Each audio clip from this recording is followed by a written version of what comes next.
नमस्कार दोस्तों, आज हम आपको रावण के बारे में 7 अनोखे फैक्ट्स बताने वाले हैं जो आपने शायद ही पहले कभी सुने होंगे।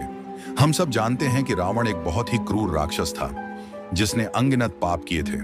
मगर रावण के बारे में कुछ ऐसी बातें हैं जो उसके व्यक्तित्व यानी उसकी पर्सनैलिटी से बिल्कुल अलग मालूम पड़ती है। तो आइए शुरू करते हैं। फैक्ट नंबर 1, रावण केवल एक योद्धा और विद्वान नहीं था, बल्कि वह एक अद्भुत वीणा वादक भी था। कहा जाता है कि संगीत में उसकी इतनी गहरी समझ थी कि वह वीणा को अपनी आत्मा से जोड़कर बजाता था। उसकी संगीत कला इतनी अद्वितीय थी कि स्वर्ग के देवता भी उसकी प्रशंसा करते थे। रावण ने भगवान शिव के लिए भी कई राग बनाए जिन्हें वह अपनी वीणा पर बजाता था। यह उसकी कला और प्रतिभा का एक असाधारण उदाहरण है।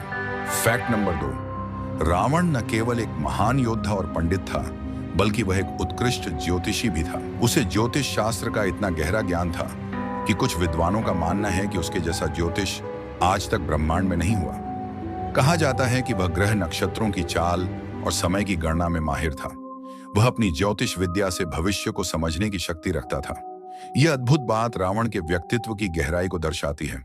फैक्ट नंबर 3, रावण के पास एक अद्भुत उड़ने वाला यान था जिसका नाम था पुष्पक विमान। जी हाँ, यह कोई साधारण यान नहीं था, बल्कि एक ऐसा विमान था जो इच्छानुसार कहीं भी उड़ सकता था। लेकिन यह विमान मूल रूप से रावण का नहीं था। यह उसके सौतेले भाई कुबेर का था, जिसे रावण ने बलपूर्वक छीन लिया था। कुबेर, जो धन के देवता माने जाते हैं, इस विमान के असली स्वामी थे। रावण की महत्वाकांक्षा और लालच ने उसे यह विमान हड़पने पर मजबूर कर दिया। फैक्ट नंबर 4, रावण की बहन शूरपणखा को लक्ष्मण द्वारा अपमानित किए जाने के बाद ही रावण ने सीता का हरण करने का निर्णय लिया। शूरपणखा का अपमान उसके परिवार की प्रतिष्ठा पर एक बड़ा धक्का था जिसे वह सहन नहीं कर सका। लेकिन सीता का हरण केवल बदले के लिए नहीं था। रावण ने यह कदम उठाकर श्री राम की परीक्षा लेने का प्रयास किया।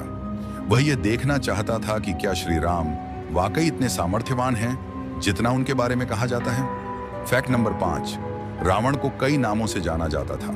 असली नाम दशग्रीव था क्योंकि उसके 10 सिर थे, लेकिन रावण नाम उसे भगवान शिव ने दिया था।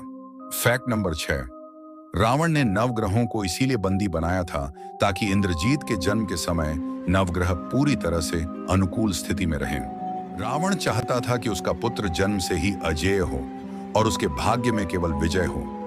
उसकी यह रणनीति बताती है कि वह केवल शक्ति का पुजारी नहीं था, बल्कि उसे ज्योतिष और खगोलीय विज्ञान का भी गहरा ज्ञान था। फैक्ट नंबर 7, रावण को अपने अंत की भविष्यवाणी पहले से पता थी। कहते हैं उसे यह मालूम था कि उसकी मृत्यु श्री राम के हाथों ही होगी। लेकिन क्या आप जानते हैं उसने इस भविष्यवाणी को चुनौती देने का फैसला क्यों किया? उसने सीता का हरण करके श्री राम को युद्ध में ललकारने का एक जाल बिछाया। रावण जानता था कि श्री राम केवल एक साधारण इंसान नहीं, बल्कि भगवान विष्णु के अवतार हैं। लेकिन उसने अपनी शक्ति, ज्ञान और अहंकार पर इतना विश्वास किया कि उसने सोचा कि वह भगवान को भी हरा सकता है। लेकिन यही घमंड और उसकी योजना उसके पतन का कारण बनी। अंत में वही हुआ जो लिखा गया था, श्री राम ने रावण का अंत कर दिया।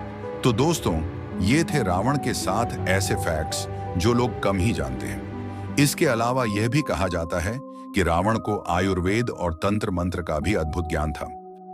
तो दोस्तों, आज के लिए बस इतना ही। आप कमेंट करके बताइए कि इनमें से कौन सा फैक्ट आप नहीं जानते थे। अगर आपको ये वीडियो पसंद आया हो तो इसे लाइक करें, अपने दोस्तों के साथ शेयर करें और चैनल को सब्सक्राइब करना न भूलें। मिलते हैं अगले वीडियो में एक नए किस्से के साथ। तब तक के लिए जय श्री राम।